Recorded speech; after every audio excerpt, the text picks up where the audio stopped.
Hi folks, this is Civ Junkie. This is my first time trying to do a video, so you folks are going to have to cut me a little slack and bear with me as I learn how to do this. Hopefully it won't be too painful. I've been playing Civ 5 Brave New World for quite a while now, and I think I've gotten reasonably decent at winning most types of victories. I find the technological victory pretty easy to do. Um, the cultural victory is okay, and the diplomatic victory I also can usually pull off. But the one I've had the most trouble with, especially at level 5 and playing with a number of civs, like a standard size map, 7 other players, the one I've had the most difficulty with has been Domination Victory. I think my problem was I was tending to go a little trying to push it along too fast and not taking care of building my Civ up properly. And so I was running out of money and getting killed with happiness and that sort of things. What I found is that there's a lot that you've got to keep in balance with a domination victory, probably more so than many of the other victories. Because if things get out of balance, you're just not going to be able to do it. What I noticed is I looked at a number of YouTube videos of people doing domination victories, and I found them very helpful. So this is what motivated me to try to do one of my own. So here we go. Let me start off with the options that I'm going to use. The game options that I like to use. I will come back to this quite often during the game, the single player auto end turn, which I have checked right now. What that does is it moves the turn ahead if you've done everything that the computer thinks you need to do at that turn. But if some items, some units are asleep, then it'll just move it ahead. Now that's okay on a regular basis if I'm just like at the beginning of the game, just exploring or stuff like that, or between wars. But if I'm at war, I usually like to have better control, and I don't like to move it ahead automatically. So I'll turn this feature off. So you'll see me coming back to this to turn it on and off at different times of the game. The quick way to get to this screen is via Control O, the letter O. The other two things that I have checked, single player quick combat and single player quick movement, they just make things move a little faster. You don't see all the fighting, the details of all the fighting, and you don't see the guy moving along slowly across the map to get where he's supposed to be. It all moves it ahead more quickly. It's not as pretty as if you leave these things unchecked, but with a domination victory, you're just slogging along, turn after turn, and it could take a good 8 hours to complete a game. So I keep these things checked for the most part. The rest of these settings, I think, are the defaults, if I remember correctly. I'm playing in a standard window rather than the full screen because I'm trying to capture the audio and video via my recording software. The only other thing I have changed is in the audio options, I disabled this. I killed this music. I can't stand listening to this music the whole time, so I shut it down. So that's my general options. Then let's set up the game. Here are the settings I'm going to use for this game. Generally, I like to play at standard pace in a domination victory. I have done it at a quick pace for other types of victories and been okay, but I find that if it's at a quick pace, that things are moving ahead too quickly in technology, and you've probably not even done the war yet, and you've moved ahead too much, and I don't like that. Epic and Marathon are just too slow as far as I'm concerned.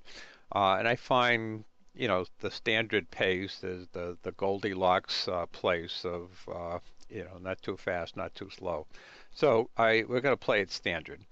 I've been playing this Domination Victory at King. I've moved ahead to level 6 for a couple of the other victories, but since I'm still not 100% sure about myself with this, I'm going to stay at King.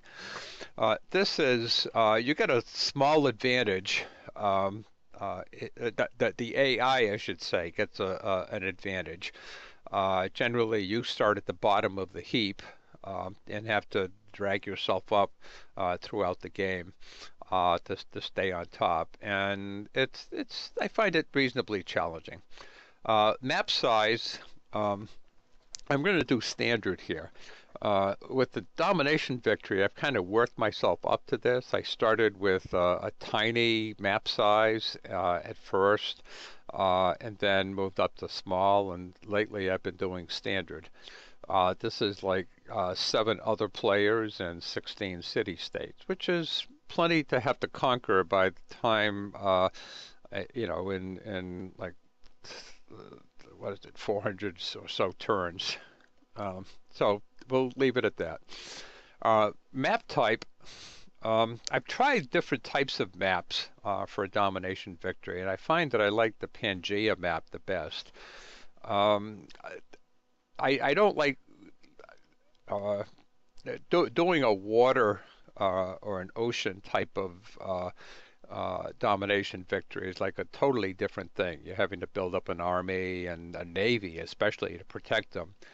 Usually by the time you get up to another continent, it's late in the game and all the land is taken. So you have to sit out there in the ocean like a sitting duck, waiting to, trying to get on the, and they just kill you as you get on. The Pangea map has its, you don't have to deal with naval stuff, so I can bypass a lot of the early naval technologies and let that be for now, and concentrate just on war. The Pangea map has its own challenges. Oftentimes, the city you're trying to capture is behind mountains, and the only way to get to it is, 1 or 2 narrow passes where you're getting killed as you send 1 unit at a time through there. Or you may have to go through a city-state in order to get to the other civ.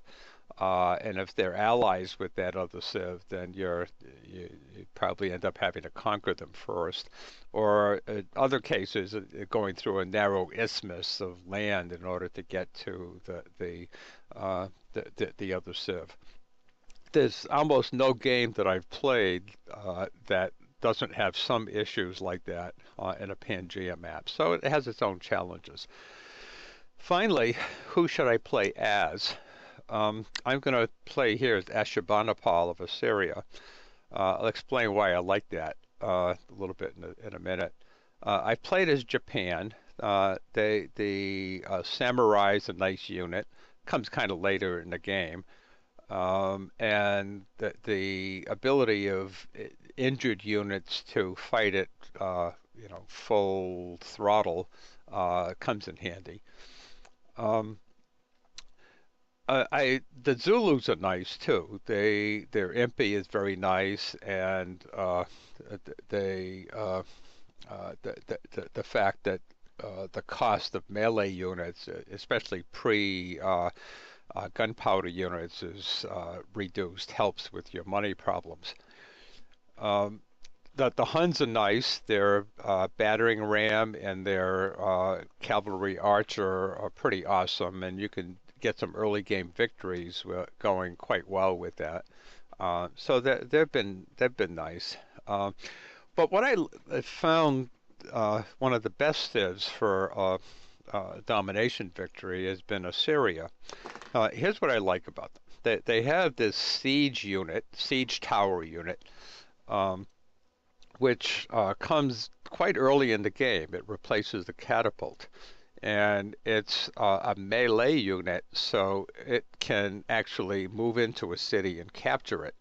And these things are awesome. They're extremely powerful in the early game, and as a matter of fact, quite well into the game. And even when you can upgrade them to trebuchets, I've tended to leave some of them as siege towers, so I can actually go into the city and capture it. And they're still pretty powerful even at that point. So they're a nice unit, an early game unit. So you can get a good start early game. Usually, I can capture my first couple of civs with siege towers and composite bowmans and do reasonably well. Their unique building is the Royal Library. That's nice in that it adds some extra science points to over and above what you get from the library. And in addition, it has a writer slot in it that when you fill will allow units built in that city to gain some extra experience when they're built. So that comes in handy. It's a nice thing. Finally, the unique Civ ability, the feature of this Civ, is when a city is conquered, this is the treasures of Nineveh, you gain a free technology already discovered by its owner. Now, that's huge in my estimation.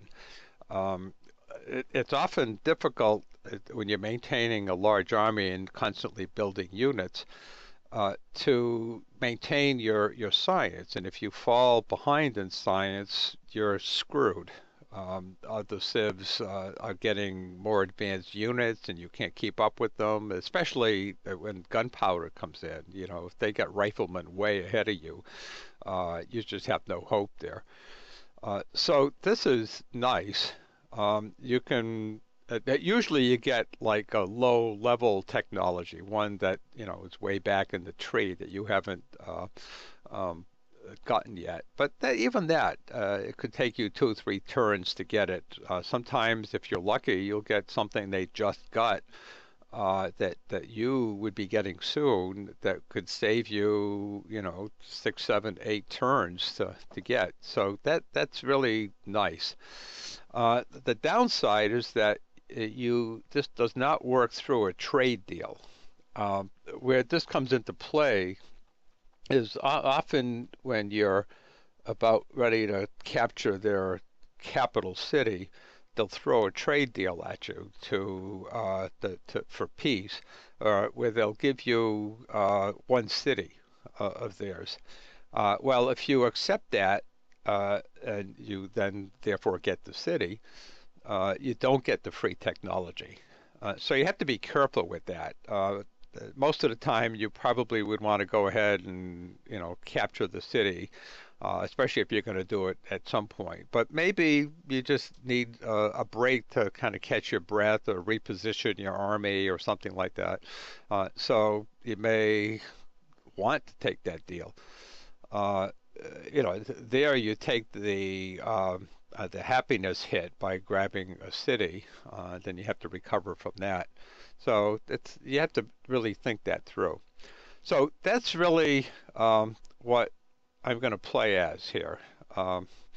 So what I plan to do is this introduction is probably about close to 15 minutes. I'm going to stop it soon once I get him going. Because I'd like to be able to take my next video and get through the early game up to the point of my first war, just starting my first war. So that takes about an hour to get to that. So I want to have time to do that. So I'm going to get going, and I'm going to shut him down because I don't want to hear all the talking. And then I'll pick it up at the other side. The people bow to your esteemed So we'll will. see you later.